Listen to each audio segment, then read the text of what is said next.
Selon vous, dans le secteur du cloud, qui de Salesforce, Google ou encore Oracle possède le plus de clients? Vous allez voir au cours de cette vidéo que la réponse risque de vous surprendre parce qu'elle est plus fine que ce qu'on peut imaginer et on va en profiter pour faire une analyse complète de l'entreprise Salesforce afin de savoir à quel prix ça peut être intéressant de l'acheter et surtout si c'est une entreprise de qualité ou pas. À l'heure actuelle, le cours est aux alentours de 310 $. L'action a fait plus ou moins 20% l'année dernière, donc elle a très légèrement sous-performé les indices, notamment le S&P 500. La capitalisation boursière est autour de 300 milliards de dollars.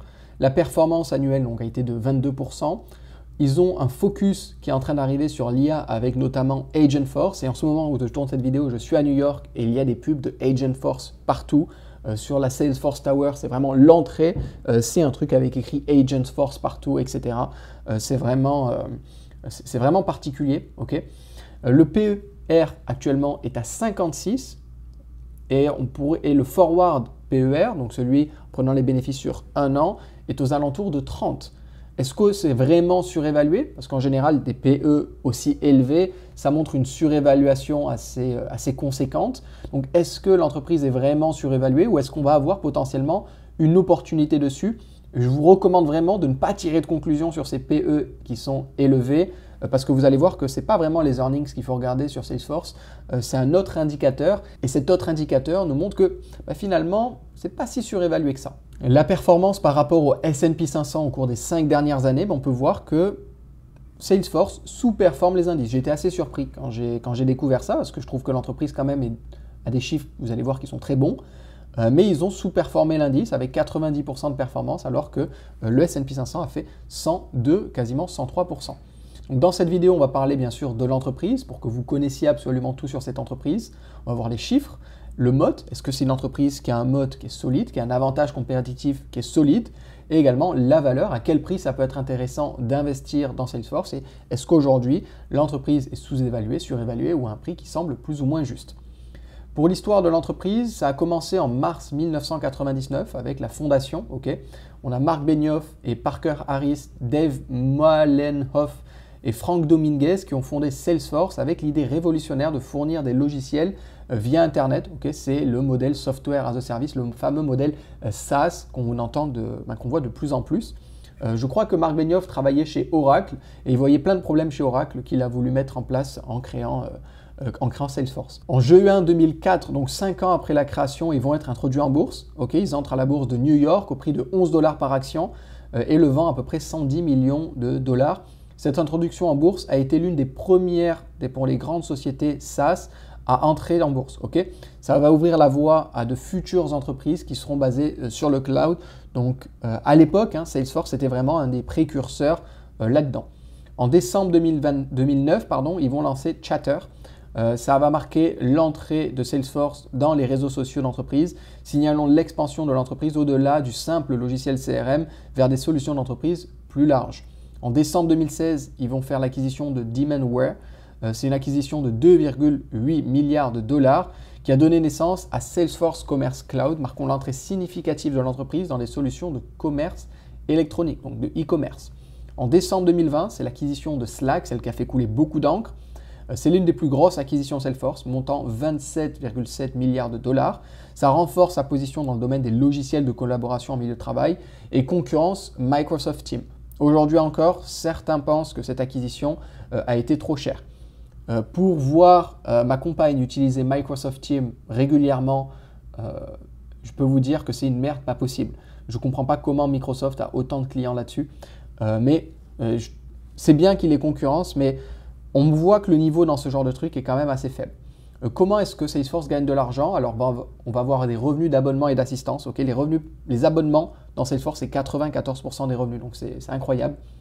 Les entreprises, elles vont payer mensuellement, annuellement pour utiliser le logiciel, les CRM de Salesforce. On va avoir le service cloud, c'est les ventes de produits, donc CRM, principalement aidant les entreprises à gérer les prospects, les opportunités et les pipelines de vente. On va avoir 6 piliers. Le pilier service, donc là c'est des logiciels de gestion de service client avec des chatbots pilotés par l'IA, des systèmes de billetterie et de services d'assistante. Les systèmes de billetterie, c'est les tickets, c'est la traduction entre guillemets littérale, je ne savais pas comment le traduire, mais c'est les tickets. Quand on ouvre un ticket dans un support client, c'est ce système. Ensuite, on va avoir des systèmes de marketing, ok, des outils pour le marketing par email, les médias sociaux et l'automatisation du parcours client, le e-commerce, les plateformes, donc pour créer des applications personnalisées, ça c'est important, c'est quelque chose qu'il faut bien noter. En gros, on va avoir une sorte d'App Store un petit peu, mais façon Salesforce, avec des développeurs externes qui vont créer des apps et Salesforce prendra une commission là-dessus, on va en parler un petit peu après. Et on a l'analytique, les données, donc c'est des gestions et analyses des données clients optimisées par l'IA, anciennement connue sous le nom de Salesforce CDP. On va avoir aussi des services professionnels, c'est pour aider les entreprises à intégrer Salesforce dans leur flux de travail, parce qu'il faut savoir que Salesforce, les retours clients, c'est quand même que c'est assez compliqué à prendre en main, surtout au début.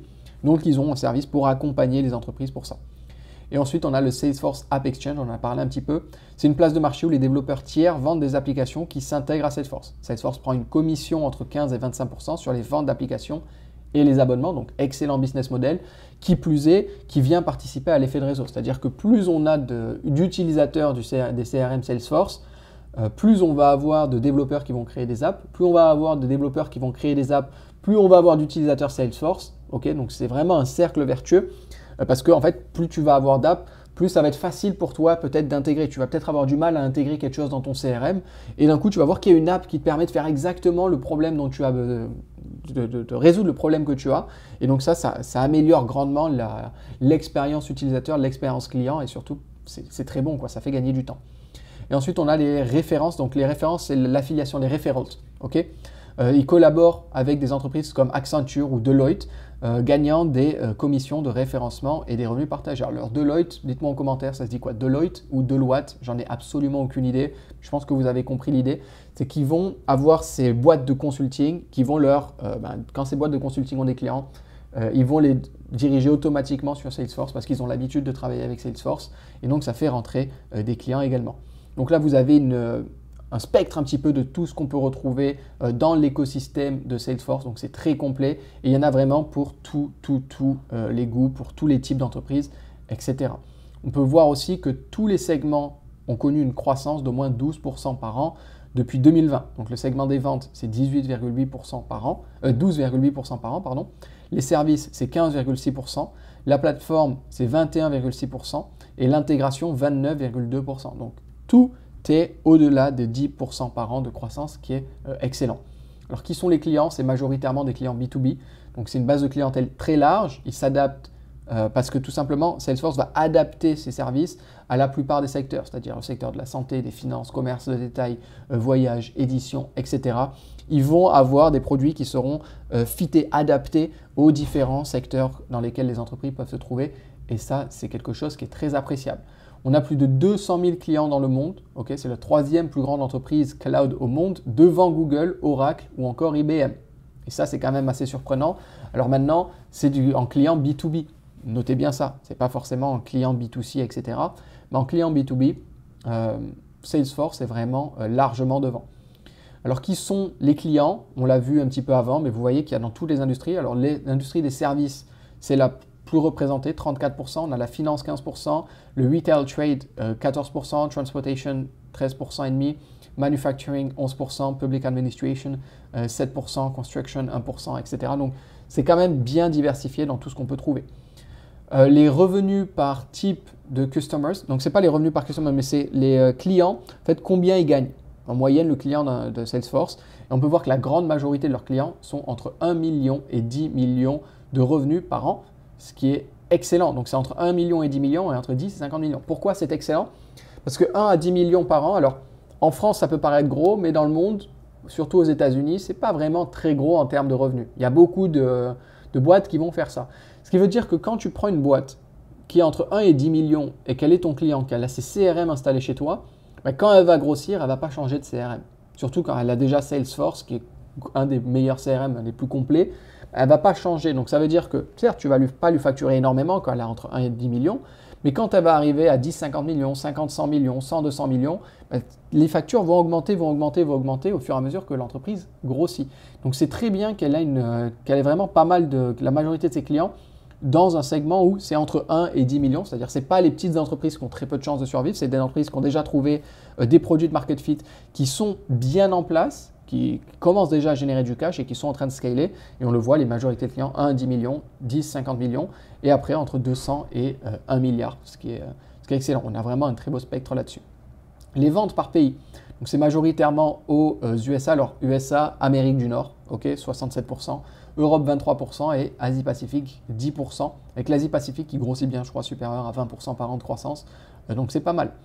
Les ventes par produit, on le voit, ok, donc on a les sales, services, les plateformes, ok, on voit la croissance aussi en dessous, donc ça permet d'avoir un petit peu un spectre là-dessus. Le marché, donc le marché des CRM, lui, il est prévu d'avoir une croissance d'environ 13% par an jusqu'en 2030, donc c'est un marché en croissance, c'est très bien. Salesforce possède à peu près 23% du marché, c'est le leader incontesté sur le marché du CRM, avec une forte présence dans tous les secteurs d'activité et une suite complète de produits, ok, Sales Cloud, Service Cloud, Marketing Cloud, etc.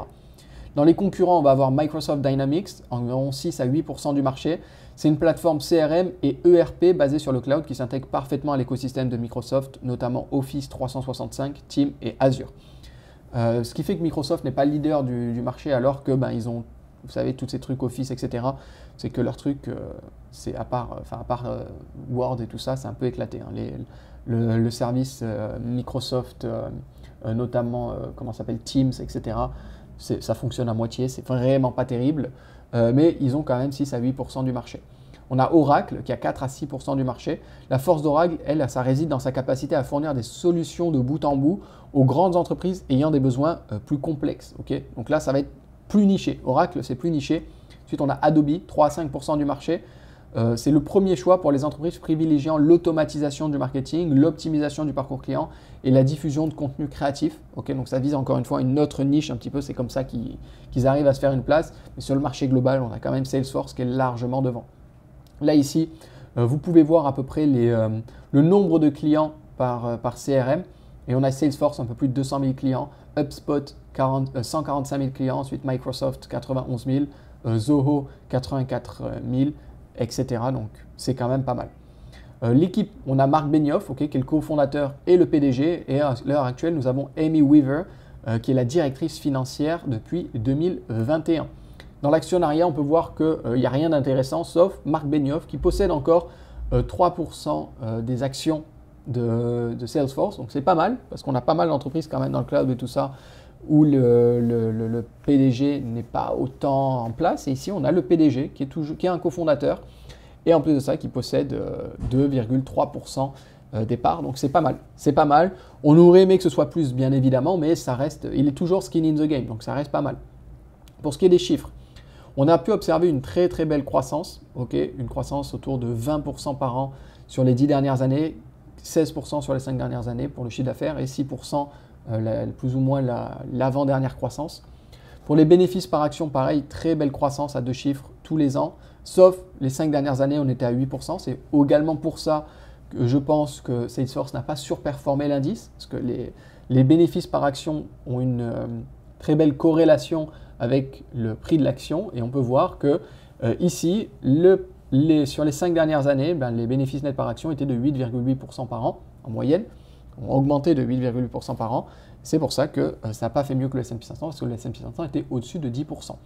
On a quand même dans le futur une estimation de croissance autour de 13-14% par an et pour les chiffres d'affaires autour de 9 à 10% par an. Et ensuite, on a le free cash flow, lui, qui a très bien augmenté, supérieur à 20% par an sur les 5-10 dernières années. C'est notamment la grosse force de l'entreprise. Je vous parlais qu'il ne faut pas trop regarder le price to earning, il ne faut pas trop regarder les earnings avec Salesforce, il faut surtout regarder plutôt le free cash flow. Et on peut voir que le free cash flow, lui, est très intéressant. On a un score de prédictabilité de 4,5 sur 5, qui fait une très bonne note de croissance autour de 90%. Pour la rentabilité de l'entreprise, alors on a de très belles marges de free cash flow, supérieures à 30% maintenant. Avant, on était autour de 14%, donc c'est toujours resté très bien. Et là, elles augmentent, donc ça montre un petit peu la force qu'a Salesforce et à quel point l'entreprise est bien en place. On a également un ROCE qui, lui, est calculé sur le free cash flow, pas les earnings, parce que si on le calcule sur les earnings, c'est vraiment très mauvais. Sur le free cash flow, également, là, on est supérieur à 12% et on est maintenant supérieur à 15%, donc c'est très bien.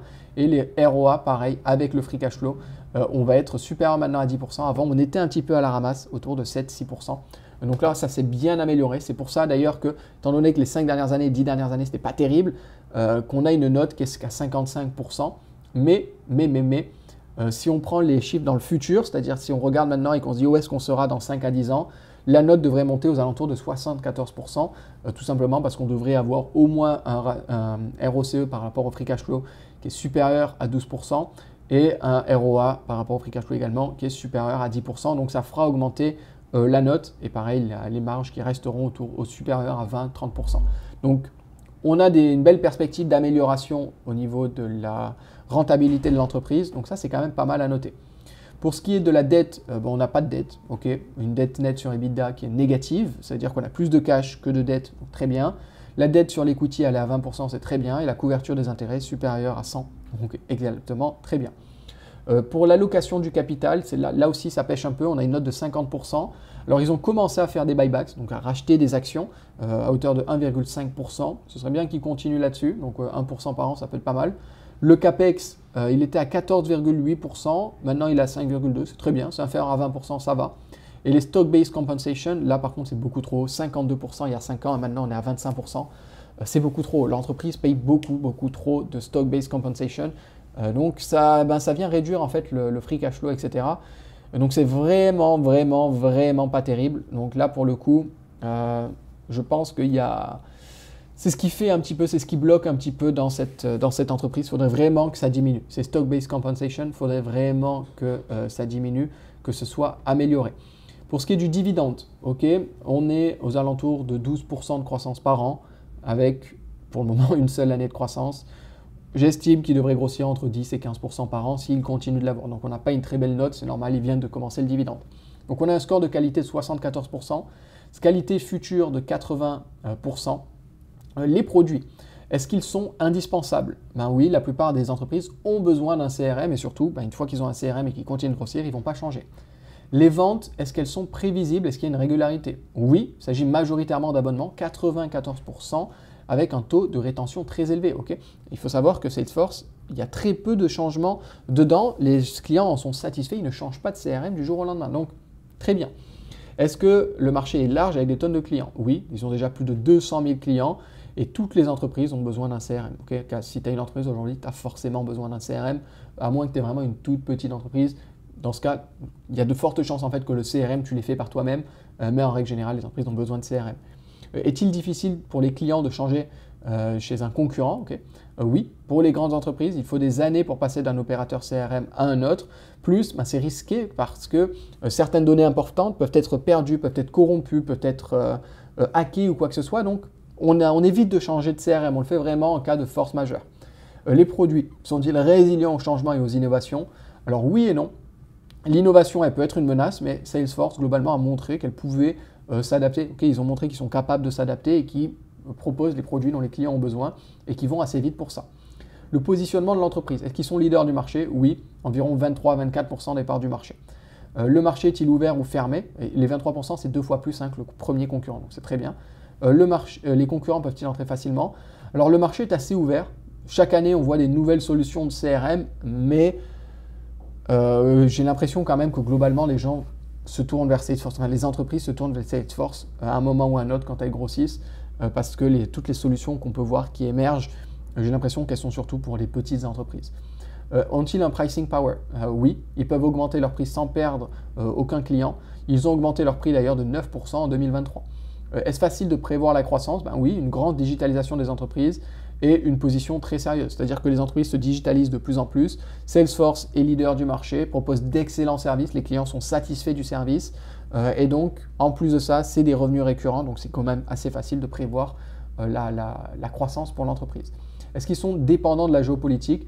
Pas vraiment. Alors après, bien sûr, tout le monde est plus ou moins dépendant de la géopolitique, mais eux, c'est pas un truc, c'est pas comme les semi-conducteurs où il y a des restrictions dans certains pays, etc. Là, globalement, ça va. Est-ce que c'est facile de trouver des nouveaux clients? Alors oui et non.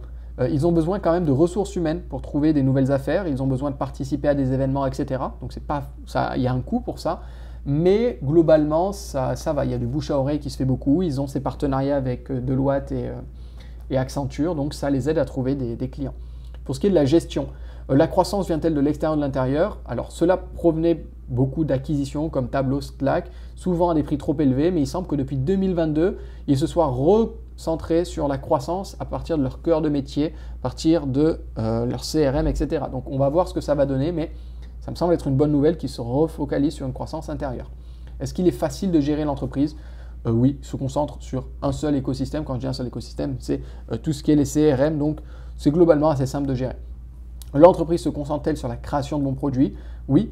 En plus, ils essaient d'adapter leurs produits à chaque industrie pour être encore plus compétitifs. Et ça, je trouve que c'est un avantage compétitif qu'on oublie beaucoup chez Salesforce. C'est le fait qu'ils ont vraiment été capables de s'adapter pour chaque industrie, d'avoir des petites spécificités dans les produits qui feront plaisir à chacune des industries. C'est pour ça que je pense aussi qu'ils ont des clients qui restent présents et qui sont leaders du marché. Les membres importants de l'équipe sont-ils bons? Oui, Marc Benioff est un très très bon PDG. Les points forts de l'entreprise. Alors le leadership sur le marché d'abord. Salesforce est leader mondial du marché du CRM avec une part de marché de plus de 20%. Sa notoriété et sa réputation sont inégalées dans le secteur. Le taux de rétention de la clientèle est élevé. Salesforce est connu pour ses taux de fidélisation de la clientèle, ce qui indique une forte fidélité et satisfaction. Cela facilite également la prévision de la croissance. Le portefeuille de produits est diversifié et évolutif. Ça propose des solutions de vente, de marketing, de services, d'IA avec par exemple Einstein AI, Agentforce, de données avec Tableau, de communication avec Slack et de commerce cloud. S'adressant aux entreprises de toute taille. La culture centrée sur le client, connue pour sa philosophie de réussite client et son modèle 1-1-1 de philanthropie qui renforce la fidélité à la marque et la réputation de l'entreprise. On a également l'innovation et l'intégration de l'intelligence artificielle. Salesforce a été un des pionniers de l'utilisation de l'IA dans la gestion de la relation client avec Einstein AI et continue d'innover avec des outils d'IA génératifs comme Einstein GPT en restant à la pointe de la technologie. On a un écosystème de partenaires qui est solide et un joli App Exchange, une vaste place de marché tierce qui va aider Salesforce à étendre ses capacités et à créer un effet de réseau qui est très important. Pour ce qui est des faiblesses de l'entreprise, on a quand même des prix élevés et une certaine complexité. Salesforce est l'une des solutions CRM les plus chères qui existent, ce qui la rend moins attrayante pour les petites entreprises. Mais je pense que c'est voulu, c'est parce qu'ils cherchent des entreprises vraiment de moyenne taille, entre 1 et 10 millions minimum. La courbe d'apprentissage qui est abrupte, de nombreux utilisateurs trouvent Salesforce complexe à configurer et à utiliser, nécessitant une formation et des certifications approfondies. Il y a également un défi d'intégration avec les écosystèmes qui ne sont pas Salesforce. Bien que puissant, Salesforce manque parfois d'intégration transparente avec des applications tierces, ce qui entraîne des coûts supplémentaires pour les connexions API, etc. Maintenant, avec les App Exchange et tout ça, c'est en train d'être réglé, donc c'est pas mal. On observe également une croissance organique qui est plus lente, Salesforce a été quand même assez dépendant des acquisitions au cours des dernières années. La croissance a ralenti et l'expansion récente s'est largement appuyée sur des grosses acquisitions comme Slack, Tableau, MuleSoft, qui comportent des risques de difficultés d'intégration et aussi de payer trop cher, ce genre de choses. Ensuite, on a la concurrence. Alors, je ne sais pas pourquoi ça a été traduit concours ici, mais malgré son leadership sur le marché, Salesforce est confronté à une concurrence qui est quand même intense de la part d'autres fournisseurs de CRM et des géants de la tech. C'est un domaine qui est de plus en plus concurrentiel. Pour ce qui est des opportunités, alors on a développé les capacités d'IA et d'automatisation. L'essor du CRM piloté par l'IA avec Einstein, Chatbot, Predictive Analytics, Agentforce, ça offre un avantage concurrentiel majeur parce qu'ils ont des données tellement grandes qu'ils ont la capacité de faire des IA bien meilleures que la concurrence. Et il y a de fortes chances aussi que les concurrents à Salesforce, les nouveaux CRM qui arrivent, finalement, ils doivent s'intégrer à Salesforce, c'est-à-dire qu'ils vont récupérer les données Salesforce pour leur IA s'ils veulent avoir de l'IA dans leur truc. Donc au final, ils seront obligés de passer par Salesforce un jour ou un autre. Donc ça pourrait étendre le marché, encore une fois, de Salesforce. On a également l'expansion vers les marchés émergents, la demande croissante de solutions CRM dans des régions comme l'Asie-Pacifique, l'Amérique latine et l'Afrique. Ça présente des opportunités importantes de croissance. Des solutions spécifiques à l'industrie, développer des solutions sur mesure pour des secteurs tels que la santé, les services financiers et la fabrication peut ouvrir de nouvelles sources de revenus. On a également des partenariats et des alliances. Le renforcement des partenariats avec d'autres géants de la tech comme par exemple Google, AWS, Microsoft et les leaders du secteur peut améliorer l'écosystème et la portée du marché de Salesforce. Donc c'est un peu ce qu'on disait juste avant. La monétisation des données et des services d'IA, l'exploitation de l'analyse des données et des informations CRM sur l'IA peut créer de nouvelles sources de revenus. Et ensuite, la demande croissante en CRM, le besoin croissant de solutions de gestion de la relation client dans les secteurs présentent des opportunités de croissance. Maintenant, les menaces qu'il y a sur le marché, c'est la concurrence, clairement, qui est de plus en plus intense. Des concurrents comme Microsoft Dynamics, SAP, Oracle, HubSpot, ils améliorent considérablement leurs solutions CRM et connaissent une croissance qui est rapide, voire potentiellement plus rapide que Salesforce. On a également potentiellement des crises économiques et des coupes budgétaires dans les technologies de l'information. Les entreprises peuvent réduire leur dépendance en logiciel en période de ralentissement économique, ce qui va affecter les revenus de Salesforce. On a également des risques réglementaires et de confidentialité de données. Donc l'augmentation des réglementations mondiales sur la protection des données, l'RGPD, le CCPA, etc. peut compliquer les opérations et augmenter les coûts de conformité. On a également la perturbation technologique, les progrès rapides de l'IA, de l'apprentissage automatique et de l'automatisation pourraient perturber le marché du CRM, obligeant Salesforce à innover en permanence pour garder une longueur d'avance. Après, vu les budgets qu'ils ont, vu la taille qu'ils ont, je pense qu'eux ont plus de chances de profiter de tout ça qu'au contraire se faire tuer. Mais bon, on ne sait jamais ce qui peut se passer. On a également une attrition des clients en raison des prix et des alternatives. On peut perdre des clients et ça peut être une menace. Les petites et moyennes entreprises peuvent opter pour des alternatives moins chères comme HubSpot, Zoho ou Pipedrive. Et en plus de ça, elles sont petites et si ces entreprises HubSpot, Zoho, Pipedrive arrivent à leur fournir des bons services quand elles vont grandir, elles n'iront pas chez CRM parce que potentiellement elles ont tout ce qu'il faut là-bas. Alors après, on verra, on ne sait pas, mais c'est quelque chose qui est possible. Maintenant, CRM quand même, ils ont des petites entreprises entre 1 et 10 millions, donc ça reste quand même pas mal. Les risques de cybersécurité, de violation des données, ça c'est propre à tout le marché. En tant qu'entreprise basée sur le cloud, gérant des données clients massives, Salesforce est une cible de cyberattaque. Mais bon, tout le monde est une cible de cyberattaque, c'est pour ça que les menaces c'est plus global pour le marché. Le mode de l'entreprise, c'est la dernière chose qu'on voit avant ensuite de passer à la partie valorisation. Il est noté large et à tendance positive sur Morningstar, donc excellent. Le ROC, ROIC, donc là, il est plutôt faible, mais si on le calcule avec le free cash flow au lieu du revenu net, c'est beaucoup plus intéressant. On a également des coûts de changement élevés. Une fois que vous avez un client, vous le gardez longtemps car il est difficile, long et potentiellement dangereux de changer. On a un pricing power, grâce aux coûts de changement élevés et à la qualité de leurs services, Salesforce peut facilement augmenter ses prix et également ils peuvent facturer plus cher parce qu'ils ont des solutions adaptées à chacun des secteurs dans lesquels les clients sont présents. Des questions et des problèmes que je voudrais relever sur l'entreprise avant de passer à la valorisation. La première chose, c'est même s'ils disent qu'ils devraient arrêter, cela peut être problématique s'ils commencent à faire des acquisitions à des valeurs extrêmement élevées. Ensuite, on a le titre qui a chuté de plus de 50% en 2008 et en 2022, alors que le free cash flow a augmenté sur la même période. Donc, on a une entreprise qui perd rapidement la confiance des investisseurs. C'est surtout ça que je veux mettre en avant, c'est que c'est une entreprise qui peut rapidement perdre la confiance des investisseurs. Le discours autour de l'entreprise peut très rapidement changer et très rapidement passer du tout au tout. Donc ça, c'est quelque chose d'important à prendre en compte. Ensuite, il y a quelques mois, tout le monde était convaincu que l'IA allait tuer Salesforce. Maintenant, ils pensent que Salesforce est un génie de l'IA. Le public peut changer très vite d'avis. C'est ce que je veux insister là-dessus. C'est que je trouve que le public change vraiment d'avis très rapidement, très facilement sur Salesforce. Le sentiment peut bouger du tout au tout et c'est quand même assez agressif.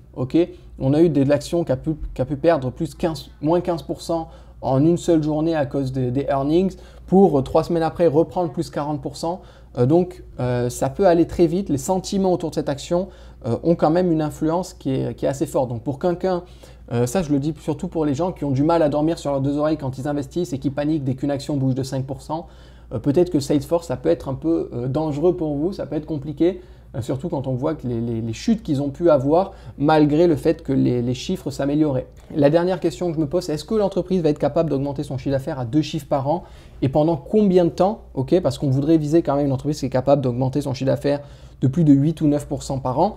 Et vu la taille de Salesforce, est-ce que c'est encore possible? On va le voir. Je pense que c'est possible d'augmenter encore les bénéfices de plus de 2 chiffres par an, parce qu'ils augmentent leur marge, tout ça c'est très bon. Mais le chiffre d'affaires, là j'ai des questions, là j'émets des questions, des problématiques potentielles. Donc c'est des choses auxquelles il faut réfléchir avant d'investir. Là on peut voir les différentes acquisitions qu'ils ont fait. On peut voir par exemple Slack 27 milliards, Tableau 15 milliards, MuleSoft 6 milliards, Demandware 2,8 milliards. C'est quand même des très gros chiffres. Donc ça peut poser problème à l'avenir. Pour ce qui est de la valorisation, le prix actuel est aux alentours de $310. Le forward price to free cash flow moyen sur les 10 dernières années se trouve autour de 30. Alors, si on enlève les années où vraiment il avait explosé, comme 2021, etc., on va être plutôt autour de 25, pas 30. Donc, ça dépend. Moi, j'ai mis 30, mais si on enlève un petit peu les années exceptionnelles, il va être plutôt autour de 25. Il varie autour de 25. Ensuite, on a le price to free cash flow actuel qui est à 25 et le price to free cash flow futur, donc avec les free cash flow de l'année prochaine, qui est autour de 23. Le revenu, on espère une croissance du revenu d'à peu près 9% par an et les bénéfices par action devraient augmenter de 15% par an. Alors pour ce qui est de la valorisation, ici nous avons le free cash flow des 3 derniers trimestres plus la prévision pour le prochain trimestre. Comme ça, c'est quelque chose d'assez cohérent avec ce qu'on a en ce moment. Donc on est à plus de 12 milliards et on a 3 milliards de SBC. Donc si on enlève les SBC, c'est les stock-based compensation, les compensations salariales. Donc si on l'enlève au free cash flow, on sera un petit peu moins. Donc 12, ça fait à peu près 9 milliards. Ça nous fait à peu près 9 milliards de free cash flow. Donc on va le calculer avec et sans les SBC pour voir la valorisation qui peut être intéressante. Le PER, donc là c'est le price to free cash flow futur. Moi je l'ai mis à 23. La moyenne est aux alentours de 25. Donc on peut le mettre à 25 également si on préfère. J'estime qu'il y aura plus ou moins 1% de rachat d'actions tous les ans. On a un dividende qui pourra augmenter de 12% par an. Donc, avec un scénario comme ça, si le PER futur, donc le price to free cash flow, arrive à 25 dans 5 années, on peut faire du 13% par an en achetant l'entreprise à 310 $. Okay, le fair value pour faire du 13% par an est aux alentours de 318 $. Maintenant, si ici on est plutôt à 23, c'est-à-dire que le multiple de valorisation ne bouge pas, eh bien, il faudrait attendre d'être en dessous de 300 $ pour acheter l'entreprise, okay, pour faire du 13% par an. Et à l'heure actuelle, on ferait du 11,7% par an. On va le laisser à 23. Moi, je préfère avoir un peu plus de marge de sécurité. 12% par an de croissance également. Pourquoi je n'ai pas mis 15 alors que les estimations des analystes sont plutôt à 15 ? Tout simplement parce que je préfère enlever 20%. J'enlève quasiment 20% à chaque fois sur les prévisions des analystes. Parce que comme ça nous donne potentiellement de belles surprises et donc une meilleure performance de l'action. On peut mettre 15, okay, si on met 15, on peut voir que là, pour faire du 13% par an, il faudrait acheter l'entreprise en dessous de 330 $. Donc ça me semble pas mal, mais moi je préfère être à 12, avoir des marges de sécurité. Maintenant, si on enlève le SBC sur le free cash flow, donc les compensations salariales en actions, on se retrouve avec un free cash flow plutôt autour de 9 milliards. Et donc là, si on a un price sur free cash flow à 23, okay, si on estime que dans 5 ans, le price sur free cash flow sera autour de 23 et qu'on a 12% de croissance, on ferait du 5% par an. Si là, par contre, on le met à 25, hop, et que là, on va le mettre à 15, voilà, il nous faudrait 15% de croissance, que le price sur free cash flow soit à 25 dans 5 ans pour avoir plus ou moins 10% de croissance. Donc, il faudrait acheter l'entreprise en dessous de 270 $ avec ce scénario pour faire du 13% de croissance. Donc ça veut dire que là, pour moi, l'action est quand même un peu trop chère. Donc pour ce qui est des différents scores, on peut voir qu'on a des scores de qualité qui sont très bons. La valorisation, ça pêche un peu. Maintenant, ça dépend. Est-ce que vous voulez compter les stock-based compensation, donc les compensations salariales dans le free cash flow et le déduire, ou alors vous voulez les garder? Si vous voulez les garder, eh bien, ça nous donne quand même une valorisation qui est plus ou moins honnête à l'heure actuelle. Maintenant, si vous les soustrayez, si vous les enlevez, la valorisation pour moi est trop chère aujourd'hui. Ça ne va pas. C'est pour ça qu'on a une note de 55%. On serait plutôt sur une note autour de 65% si on ne soustrait pas les compensations salariales. Maintenant, si on les soustrait, pour moi, on est plutôt autour de 35-40% en termes de valorisation. Donc, ce n'est pas terrible. Donc, pour conclure, on a une belle entreprise avec des marges élevées et leader dans l'industrie. L'équipe de direction est excellente, le moat est très solide, okay, on a même un effet de réseau qui se construit de plus en plus vraiment très bon. On a plus de 200 000 clients dans le monde, okay, c'est pas pour rien que c'est un des leaders. Les rémunérations en action par contre sont très élevées, je n'aime vraiment pas ça et ça vient détruire un petit peu le potentiel futur. Donc je garde dans ma liste de surveillance, okay, c'est dans ma watchlist. La valorisation, ce n'est pas ce que je recherche. Moi, j'ai besoin de plus de marge de sécurité pour entrer, surtout avec ces rémunérations en actions qui sont quand même assez élevées. Donc, moi, j'attends que l'entreprise, là, dans le scénario actuel, il faudrait que l'entreprise soit en dessous de 250 $ pour qu'elle m'intéresse. Elle m'intéressait d'ailleurs autour de 250 $, mais je ne l'avais pas acheté, j'avais acheté en Chine à la place. Mais là, pour le coup, pour le moment, je trouve que c'est un petit peu cher, surtout par rapport à ces rémunérations d'actions. Maintenant, notez bien une chose, c'est que les rémunérations d'actions sont en train de diminuer, par rapport à leur free cash flow, par rapport à leurs bénéfices, etc. Donc c'est une bonne chose. Si elles continuent de diminuer, peut-être que là, ça deviendra beaucoup plus intéressant. C'est peut-être là qu'on a quelque chose à jouer d'un point de vue value. Mais à l'heure actuelle, pour moi, avec les rémunérations d'actions qu'on a actuellement et les perspectives de croissance, ce n'est pas assez élevé pour justifier un achat de Salesforce à l'heure actuelle. Donc je vais continuer de creuser, mais pour le moment, je trouve que l'entreprise est un peu chère. Encore une fois, si on prend en compte les rémunérations en actions. Si on les enlève, je trouve que la valorisation est plus ou moins honnête. C'est tout pour cette vidéo. Si elle vous a plu, lâchez un pouce bleu. Dites-moi en commentaire ce que vous pensez de Salesforce. Est-ce qu'elle est dans votre portefeuille, dans votre watchlist? Est-ce que vous considérez l'acheter ou pas un jour? Dites-moi, ça m'intéresse d'en discuter en commentaire. Vous pouvez me dire également potentiellement des entreprises qui pourraient vous intéresser. Alors bien évidemment, évitez de me donner des entreprises de merde qui sont en déficit tous les ans. Ok ?